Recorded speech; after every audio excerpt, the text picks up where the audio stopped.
अब जो बहुत ही इम्पॉर्टेंट पॉइंट है इसके अंदर, टेस्ट जो बनाना है, जो पेपर बनेगा या असेसमेंट होगी, उसके अंदर कौन सी जो आपके पास साइकोलॉजी टर्म इस्तेमाल होगी, और इसके अंदर जो हमने इस्तेमाल करनी है एवेल्युएशन के लिए, टीचिंग के लिए, टेस्ट बनाने के लिए, वो हमारे पास है ब्लूम टैक्सोनॉमी।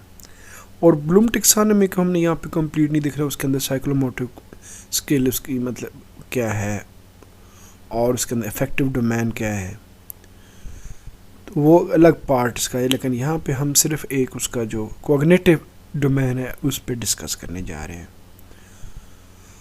और जो करिकुलम 2006 था उसके अंदर इसकी जो फर्स्ट 3 हैं, जिसमें रिमेंबर, अंडरस्टैंड और अप्लाई, इन तीनों पे बेस कर हमने टेस्ट डेवलप करना है और उसी पे हमने असेसमेंट लेनी है। क्योंकि ऑलरेडी जो जितने भी SLOs हैं वो इन 3 पर हैं, और जो 2020 का SLO है उसके अंदर कुछ और भी उन्होंने ऐड किए, लेकिन अभी हम उसको यहाँ पे नहीं डिस्कस करते कि जो ये अभी असेसमेंट वाले पेपर हैं, जो ये बुक्स जो 2022-23 में जिसका पेपर बनाना है, वो जो 9 से लेकर 2nd ईयर तक है, वो बुक्स 2006 के करिकुलम के मुताबिक है। क्योंकि अभी यहाँ पे जो 50% जो SLO बेस्ड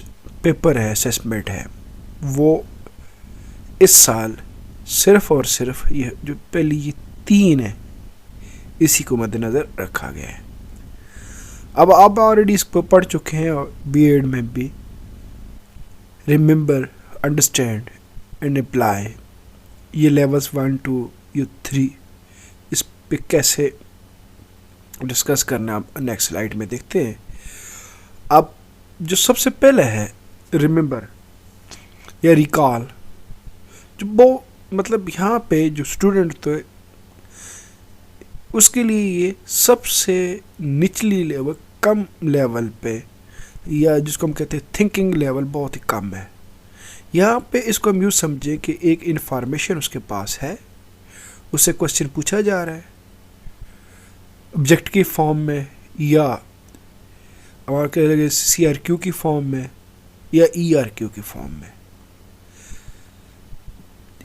तो या हम इसको जब बनाएंगे तो वो एग्जाम्पल के तौर पे हम आगे कोट करते हैं, वो नेक्स्ट स्लाइड्स में आ जाएंगी। अब यहाँ पे हम बात करें ब्लूम टैक्सोनॉमी की, लेकिन ये आसानी के लिए समझने के साथ, क्योंकि जब ब्लूम टैक्सोनॉमी को रिवाइज किया गया उसी के स्टूडेंट था एंडरसन एंड डेविड, जिसने 2001 में इसको रिवाइज की गई टैक्सोनॉमी।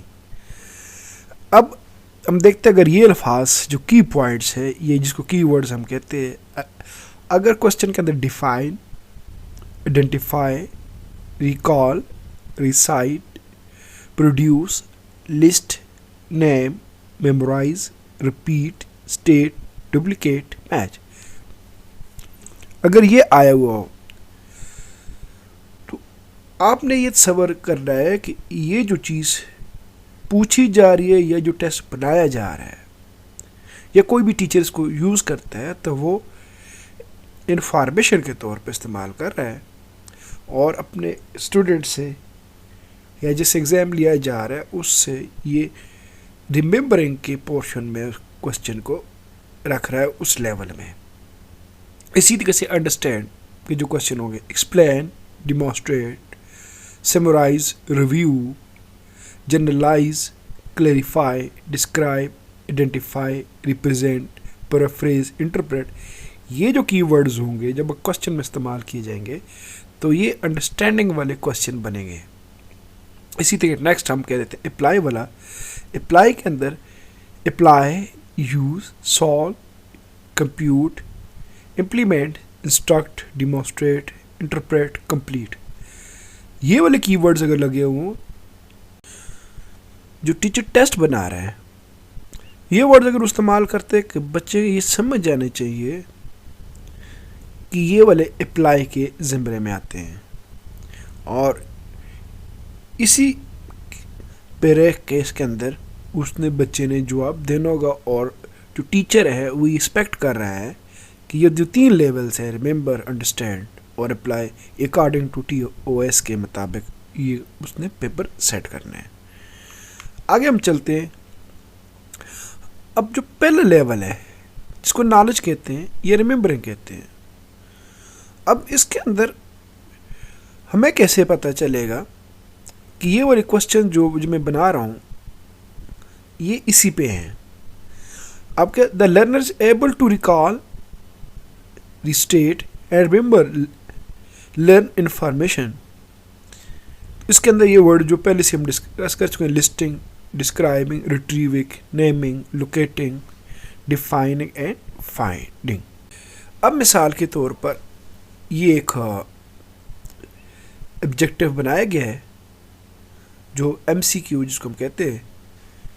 इसका कोई फॉर्मेट ऐसे है जिसको हम शुरू में डिस्कस कर चुके हैं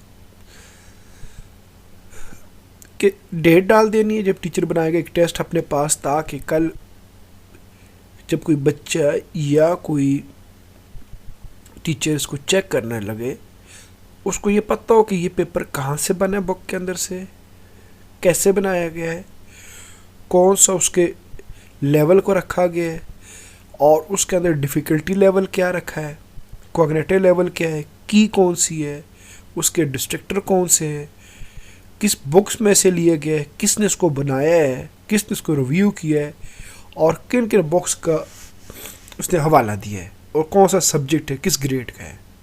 अब देखें, सबसे पहले ये आइटम फॉर्मेट आ गया MCQ का, डेट कब बनाया गया था, कौन से टेस्ट के लिए बनाया हमने।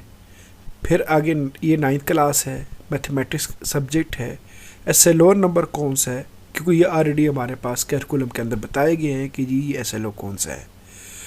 फिर उस SLO के अंदर ये वाला वो SLO है जिसका नाम यहाँ पे लिखा हुआ है, SLO text, the student will be able to know the formula. ये वाले जो SLO है दिया गया बुक के अंदर। फिर आइटम नंबर कौन सा है, फॉर एग्जांपल आपने 5, 6, 7, 8, 10 बना ली कि ये उसका 15वां आइटम है, यहाँ पे आपने वो लिख दिया। फिर ये वाले हमारे पास ये जो दे दिया हमने MCQ, वही हमने फॉलो किया कि ये स्टैम्प आ गई, ये ऑप्शंस है, इस ऑप्शन के अंदर हमने एक की रख दी है जो ये यहाँ पे लिखी B है और कॉग्निटिव लेवल इसका K है, मतलब नॉलेज का है। फिर उसकी डिफ़िकल्टी कौन सी है जिसमें हम कहते हैं कि ईजी है, मॉडरेट है या इसको हम मीडियम भी कह सकते हैं, और डिफ़िकल्ट।